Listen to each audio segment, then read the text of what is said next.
G, supreme court of Pakistan کی واضح ہدایت کے بعد پاکستان کے دو صوبوں میں، جس میں پنجاب اور کے میں پاکستان الیکشن کمیشن جو ہے نا الیکشن کروانے جا رہا ہے، کیونکہ ڈیٹ ابھی ڈیسائیڈ ہونی ہے کہ کب انہوں نے کروانے. لیکن اس وقت میرے ساتھ پاکستان مسلم لیگ نون کے مرکزی رہنما جناب شیخ مظفر علی شیخ صاحب، جو سابقہ ایم پی اے بھی ہیں اور موجودہ ٹکٹ ہولڈر بھی ہیں، ان سے جانتے کہ مسلم لیگ اس حوالے سے کیا ارادہ رکھتی ہے الیکشن کے حوالے سے. جی شیخ صاحب.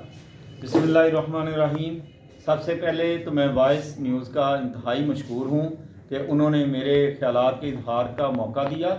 دوسرا، سپریم کورٹ کے فیصلے کے مطابق جب بھی الیکشن ہوتے ہیں پنجاب کے اندر تو ہم کمر بستہ ہے الیکشن میں جانے کے لیے. ہم لوگ سیاسی ورکر ہیں، ہمارا ہر وقت سیاسی میدان کے اندر موجود ہونا ہوتا ہی ہے. اور میں جب پچھلے 5 سال اسمبلی کا ممبر تھا تو اس وقت بھی ہر وقت عوام میں ہوتا تھا. ان کی خوشی اور غمی کے اندر میری ہر وقت شرکت ہوتی تھی اور اب بھی ہے. اور میری لیگ بھی ہر وقت تیار ہے الیکشن میں آنے کے لیے.